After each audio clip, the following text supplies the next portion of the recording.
Guten Tag, herzlich willkommen im Verteidigungsministerium. Welcome to the Ministry of Defense, where the Cabinet has met today. We will hear from the Federal Chancellor, then our Minister of Defense, and our guest, NATO Secretary General Mark Rutte, who will give a statement, and we'll have time for Q&A.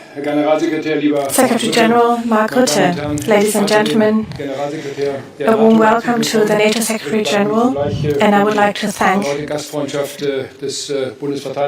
Federal Minister of Defense for his hospitality to host you here today. We have had the 50th Cabinet meeting of the federal government today, and for the second time we met at the Federal Ministry of Defense. As you know, since last year we have one Cabinet meeting a year that takes place at the Federal Ministry of Defense to talk about security policy issues. And last year we had Sakur, General Brinkowitz, with us as a guest. Today Mark Rutte joined us, the Secretary General of NATO. And I would like to say this once again, Mark, thank you very much for coming to Berlin, and thank you for the excellent cooperation that we enjoy within NATO. And I'm grateful that we had the opportunity today to also talk to each other at the Cabinet meeting and demonstrate that the topics we discuss within NATO are important to the Cabinet as well. I would like to thank the staff of the Ministry of Defense, the soldiers here, for the excellent preparation and the hospitality, because there would be no place more suitable than this House to discuss security policy matters. We chose this date deliberately because next week we will have the NATO summit in Ankara. We are engaged in intensive preparations. As you know, last week I received my E5 colleagues in Berlin, the French President, the Italian Prime Minister, the Polish Prime Minister, and the British Prime Minister. We talked about the topics in depth, and I also coordinated with Mark Rutte via a phone call, who had just had a meeting at the Oval Office. So after the E5 meeting, I was able to brief both the American President and the NATO Secretary General. On Friday this week, I will host a meeting with my Baltic counterparts, my colleagues from Estonia, Latvia, and Lithuania, because we want to send out a message of unity and strength as European partners ahead of the NATO summit. We want to give NATO a more European dimension. As Europeans, we are assuming more responsibility. We are reducing unilateral transatlantic dependencies, and in any circumstances, it is the right decision to take for both sides of the Atlantic. Part of this is that we strongly step up our defense spending. By 2029, Germany will already reach the 3.5% goal that we have agreed in The Hague 3 years earlier than we had set ourselves as a goal within NATO. We will implement this together. We want no one to go it alone. We want a transatlantic and European cooperation. We want our neighbors to feel safer when Germany becomes stronger, when Germany builds up its armed forces and firmly enshrines its armed forces and defense industry into NATO. In Ankara, we want to send out a strong message of support for Ukraine. And the federal government suggests that we, as European NATO allies, not make another financial pledge for Kiev, and we hope that Moscow draws the right conclusions from this. We will not waver in our support for Ukraine. And we hope to see Russia willing to engage in negotiations and talks soon. And it is only Moscow that has so far refused to talk. We, the Europeans and NATO members, the Ukrainian president, have documented our willingness to talk several times. It is now up to Putin to engage in these talks and end this war. The NATO summit will also deal with this situation in the Middle East. We continue to help reaching a lasting peace between Washington and Tehran. Our common goal remains an end to the Iranian nuclear program and a permanent opening of the Strait of Hormuz. As you can see, there are many tasks in terms of foreign and security policies ahead, so we need strong armed forces and also a resilient society. This has also been discussed in detail in today's cabinet meeting, and I would like to briefly mention 3 decisions we have taken in cabinet. Firstly, we have adopted a bill to accelerate the build-up of the infrastructure for the Bundeswehr. Secondly, we adopted a bill on strengthening the reserves. We need our reservists. We want a bigger reserve that stands ready. It will become an essential part of the Bundeswehr. And thirdly, we have agreed on key points for amending the emergency control and emergency preparedness legislation. This is important in terms of a comprehensive security concept that is including the population and civil protection, and also security of supply both for the population and the armed forces. So we're speeding up our work. This is necessary in a situation where we as Europeans need to quickly and resolutely show responsibility for our freedom and security and prosperity. To wrap up, Mark, thank you very much. Germany can count on NATO, and NATO can count on Germany too. Thank you very much for coming to Berlin today, and I'm looking forward to seeing you again in a few days' time in Ankara. Thank you and a warm welcome. Chancellor Mark Rutte, I am pleased to have had the second cabinet meeting here at the Ministry of Defense, and in these times it is an important message that the security situation means challenges not just for us as in the armed forces, but really for the entirety of Germany. As I said, it was our second meeting here, and it was great to have you, Mark, here. Thank you very much for your important role, and thank you for really stepping up for NATO around the world. So we've done a lot over the past years. We are in a much better position than a few years ago. We are ready for crisis. The Bundeswehr is building up. We're procuring a lot of material, and we are building infrastructure, but there's still a lot to do. The Chancellor mentioned the Reserve Strengthening Act and the Bundeswehr Infrastructure Acceleration Act, and also our important emergency control and emergency preparedness legislation. About the Reserve Strengthening Act, the old rules to strengthen the reserves were really dispersed. We had many different laws, and they were geared towards what troops need in times of international crisis management operations and not for national and collective defense. In this new situation, we need a new view of the reserve. By 35, we will need 260,000 active troops and at least 200,000 reservists. And now with this new act, we are going next steps. A reserve that is fully integrated in active troops, and that will be appropriately valued. We also want our reservists to be able to learn new skills, to develop their qualifications, so that they can also work on new systems. And this act is geared toward all of that. We need more reservists, I said that. We want to get rid of double voluntariness. So far, both the employer and the reservists had to agree to reserve service. Now we want to have obligatory reserve service. This will depend on the prior terms of service in the Bundeswehr and also on the age of the reservists. We will also contact employers sooner, so the call-up notice will be issued at least eight weeks prior to service. And of course, there will be a hearing, and we will take the employer's considerations into account, and there will be opportunities for the employers to be reimbursed for additional costs incurred. Just a few words about the new kind of conscription. This is really certainly this new law now does not mean that service volunteers will automatically become part of the reserve. So not even for those military service volunteers who are serving now, or our new our conscripts up to 2011.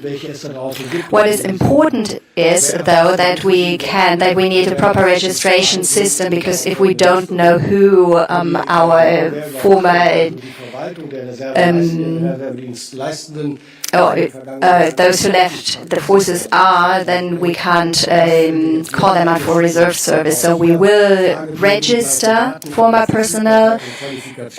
We will issue questionnaires so that we have a good, solid registration system for reserve forces. About infrastructure, we are amending about 10 laws to speed up infrastructure for the Bundeswehr. We are investing more and more into infrastructure. And to ensure this for the future as well, and to become even speedier, especially in terms of accommodation, but also ammunition depots and logistics for new weapon systems, we need faster processes. We are creating those. I am very, very grateful to the Federal Minister of the Environment for the excellent cooperation on this draft law that we presented together. Some compromises were not easy, but we've decided on temporary limitation of some rules, and this is very, very important, so thank you. Mark, we're doing all we can to strengthen our operational readiness as the biggest NATO partner in Europe, all this in the spirit of national and collective defense. We have assumed much greater responsibility over the past years. Brigade in Lithuania, Air Policing starting in in Estonia, and the German-Netherlands Corps, which is assuming leadership and command responsibility, and so on and so forth. So we are looking forward to the NATO summit next week, and I'm very grateful for this exchange today, briefing by the Chief of Defense. We had an important exchange on the emergency control and preparedness legislation. We are doing more for our conventional collective and defense. We are strengthening the resilience of our economy and our society as a whole, and we are making it very clear that our armed forces can only be as good as the country that stands behind it. Thank you very much. Herr Bundeskanzler, lieber Friedrich, Herr Bundesverteidigungsminister, lieber Boris, thank you for the warm welcome. And it's always a pleasure to be in Berlin. And this is my message. Germany leads and Germany delivers. And the NATO summit in Ankara next week will also be all about delivery. Delivering increased defense spending, more defense production, and strong support for Ukraine. I had the honor today to join the meeting of the cabinet, the engine of a government that is powering ahead on defense spending. Germany is on track to invest 3.5% of GDP in defense by 2029. And that's an extraordinary achievement. It takes political courage, resolve, and conviction to do this. Increasing defense investment means making tough decisions. But it is the right thing to do when we face a more dangerous world. The summit next week will focus on turning extra spending into combat-ready capabilities and significantly scaling up our defense industries. Germany is an industrial powerhouse with major defense companies and world-class research institutions. NATO's message to industry across the alliance is clear. Be ready, speed up, work together, open new production lines, expand supply chains, and deliver quickly what we need to our security. Deterrence is built in factories as much as is projected by our armed forces. NATO is and will always be a transatlantic alliance, but we need to rebalance it for the better, as you already said, Friedrich. Working closely with the United States, European allies and Canada are taking greater responsibility for conventional defense in Europe. Germany already makes strong contributions to our shared security.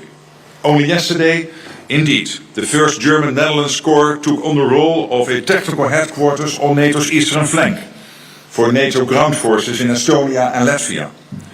Germany's new armored brigade, permanently stationed in Lithuania, recently held its first large-scale combat drills.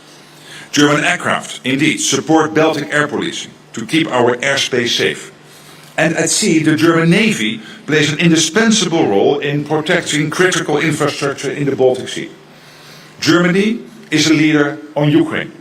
You are the strongest supporter in Europe committed to uphold its freedom and uphold its sovereignty.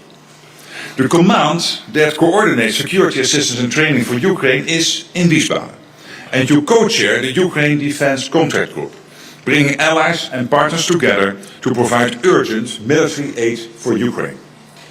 At the summit next week, allies will commit to provide sustainable, predictable and long-term security assistance for Ukraine, and here I welcome the strong German leadership on this issue. We agree we must keep up the pressure on Russia. Even when its war against Ukraine ends, Russia will remain a long-term threat to Euro-Atlantic security. The global security environment is complex and is volatile. Look at how Iran tried to hold the world economy hostage by blocking the Strait of Hormuz. I welcome commitments by allies to ensure freedom of navigation through the strait. Chancellor Merz, Minister Pistorius, Germany, Europe and North America have always been stronger together in NATO. By investing more in defense, strengthening industry and bring innovative new systems, we will remain fit for the future. And this is how we will stay safe in a more dangerous world. So, lieber Friedrich, lieber Boris, wir sehen uns nächste Woche in Ankara. Ich freue mich drauf. Sehr gut, vielen Dank. Danke, ich habe gerade erfahren, wir haben 10 Minuten für Fragen und Antworten. Herr Rinke. I just heard that we have 10 minutes for Q&A. Mr. Rinke.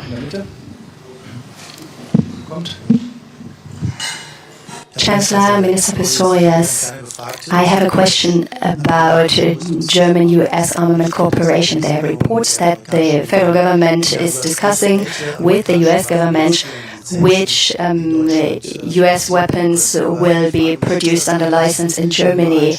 But don't the Europeans want to become more independent from the US? So could you maybe say a few words about this apparent contradiction? And the coalition committee, a question on that. What about a big tax package? Ich fange gerne an. Also es ist in der Tat nur ein vermeintlicher Widerspruch. Well, this is only an apparent contradiction because we never said that we want to do without American systems, even though we want to become more independent. That is simply not the case. We're cooperating very closely with the European defense industry, and we will continue that cooperation.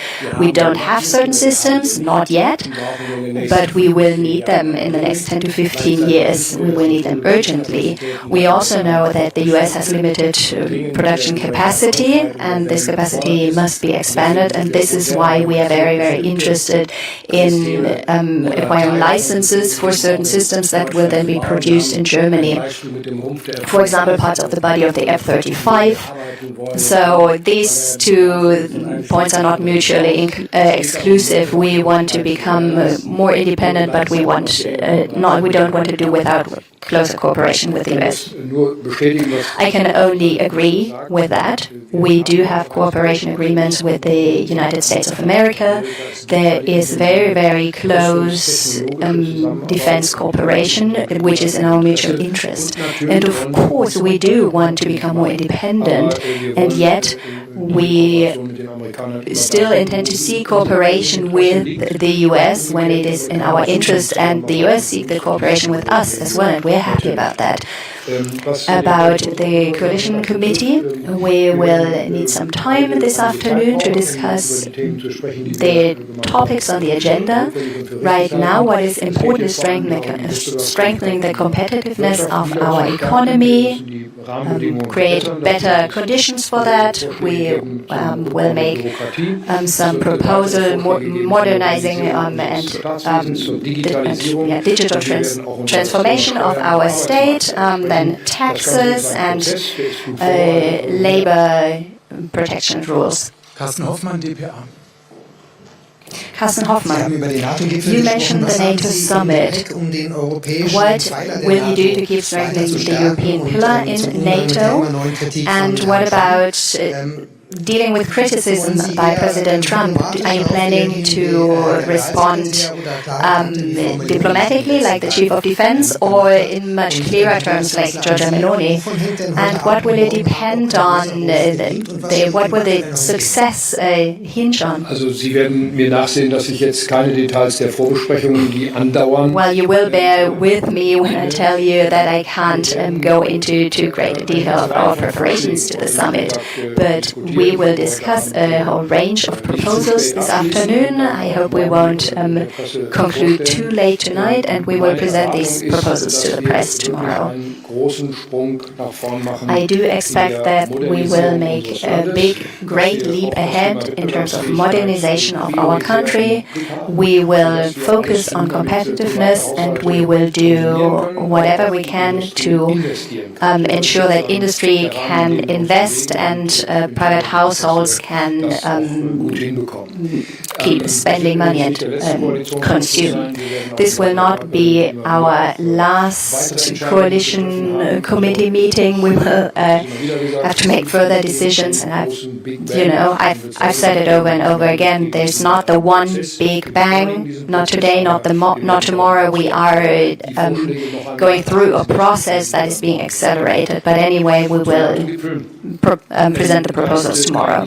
On the NATO summit, there is no contradiction. We are all working on European interests together. Giorgia Meloni visited Berlin last week. Boris Pistorius said NATO has to become more European in order to remain transatlantic, and I believe that that is very true.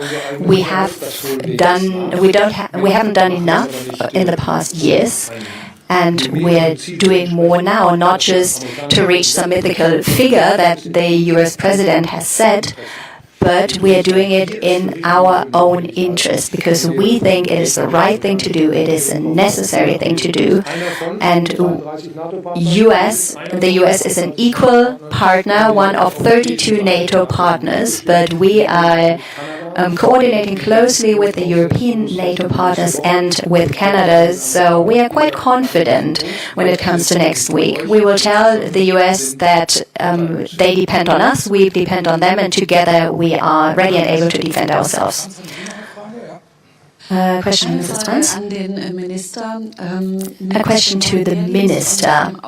The new conscription model and the reserve mean that Germany is leaving this paradigm of voluntary service behind.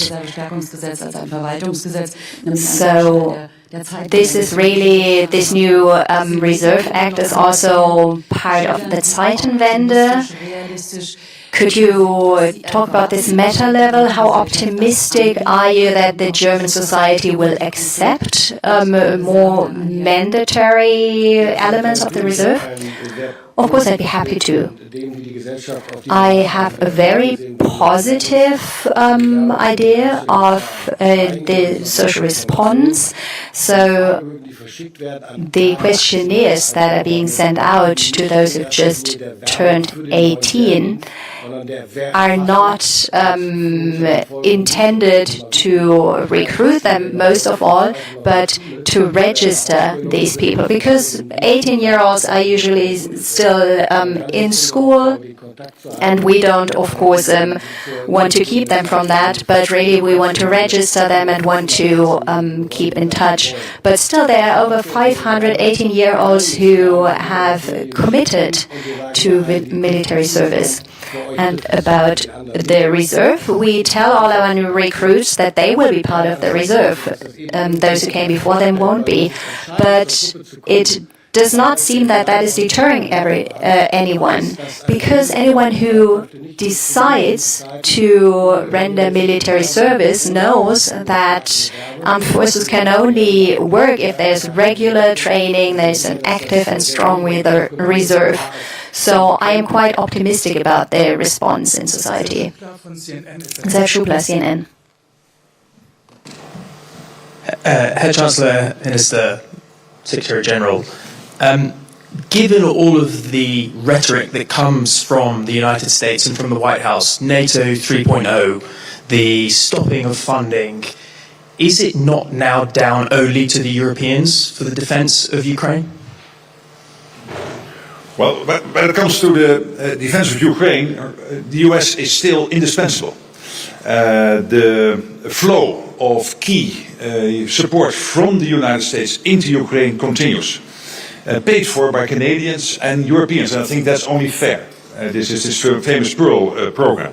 And these are, for example, the interceptors for the Patriot systems protecting the critical infrastructure in Ukraine, energy infrastructure, the inner cities. Only the US can do this at scale, and is still doing that. And helping in so many other ways, not always to be disclosed in a press conference. So it is end-to-end. Europe is massively supporting Ukraine in money and in support and in defense industrial output. Look at Germany when it comes to what Germany is doing bilaterally, but also through the Czech Ammunition Initiative and other initiatives, and also investing in defense industrial base in Ukraine. So that's Europe, but also the US. And we need both. It is really end-to-end. Vielen Dank. Jetzt haben wir noch Zeit für eine Abschlussfrage. A brief comment on that. We had a very intensive debate on that during the G7 meeting in Evian. And look what we had concluded in our leader statement at the end of this meeting, which was very clear. And the US President was with us, and he signed the document. And so this is the clear position of those who are combined in G7. And that is something which we can rely on when we are having this meeting of NATO next week. Dann ist die Frau Fürsten. Ms. Fürsten. Hi, Herr Bundeskanzler. Chancellor, Minister Pistorius, I have a question for each of you. You all mentioned Iran. Is it typical for this kind of thing to be on the agenda at the NATO summit? Trump's plan mentions $300 billion for reconstruction of Iran. Would Germany contribute to that? And what about the Fulda and the Tender Mosul that are near Djibouti? Will they come back, or will we wait until after the summer? What I can say for now is we are hoping for the end of combat and for an agreement beyond the existing MOU. We have been saying that we are willing to support, including militarily, and ensure a free Strait of Hormuz. And when it comes to reconstructing infrastructure in the region, we could also discuss that. But first of all, combat has to stop. And then we, of course, will make a contribution, because that is in our own economic interest to at least rebuild energy infrastructure, because that contributes to security of supply in Germany. Sie wissen, dass unsere beiden Schiffe in Djibouti liegen. You know that we have these two ships in Djibouti. They are being maintained and they are waiting, but they, of course, will not wait forever. Right now, there doesn't seem to be any scenario in the past days or weeks for this situation to resolve quickly and for our ships to demine or minesweep the Strait of Hormuz. There will not be an unauthorized minesweeping in the Strait of Hormuz. We've heard that from the French president. And this means we will not leave our ships there, as I said, waiting forever. But maybe we will decide that our personnel will spend their time in Berlin at 40 degrees and not 50 degrees in Djibouti. Thank you very much. Vielen Dank, damit ist die Pressekonferenz zu Ende. Vielen Dank für Ihr Interesse.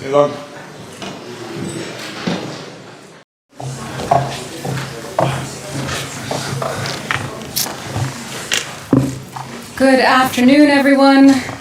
It's good to see you again. We're here, of course, with the Prime Minister of Latvia this afternoon. So we'll start with a statement by the Secretary General, followed by a statement from the Prime Minister, and then we'll have time for your questions. Prime Minister Koolberg, dear Andries, again, congratulations on your appointment. It's a great pleasure to welcome you to NATO headquarters.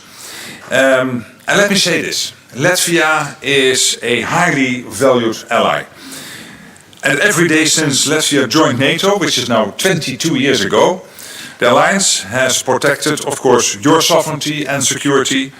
As we saw just last week, French jets deployed for NATO Baltic air policing intercepted and destroyed a drone that entered Latvia's airspace. And such drone incidents on NATO's eastern flank show Russia's dangerous and reckless actions. But it also shows once again NATO's determination and ability to deter and to defend. No ally stands alone in NATO. Latvia hosts NATO Forward Land Forces, a brigade led by Canada with troop contributions from 12 other allies. That is NATO solidarity in action. Latvia leads by example on defense investment, with core defense spending due to reach almost 5% of GDP this year. And you are also strengthening your defense industrial base, with focus on drone technology and counter-drone systems. You have become a true hub for innovation in this critical area. Latvia is a staunch supporter of Ukraine. It continues to provide essential support, including through its co-leadership of the International Drone Capability Coalition. That has already delivered contracts for 30,000 drones, many produced in Latvia.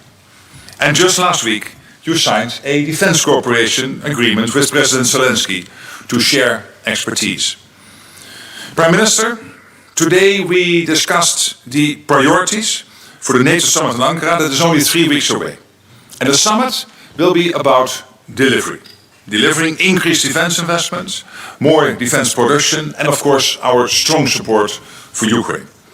Latvia is already showing how it's done. I expect other allies to demonstrate how they are turning extra spending into combat-ready capabilities and how they are scaling up their defense industries. I count on allies to go further and faster because we face a more dangerous world. Latvia's resolve is an example to us all. And we are all safer and stronger when we stand together in NATO. Prime Minister Koolbergs, dear Andries, the floor is yours. Thank you. Well, thank you all. Dear Secretary General Mark, in the 5 minutes we met, I learned that I have a lot to learn from Mark because he's been Prime Minister for 14 years, and today I'm Prime Minister for 14 working days. So, and yes, and we learned that we actually have much more in common from Dutch perspective, from Riga, from Latvia, and our common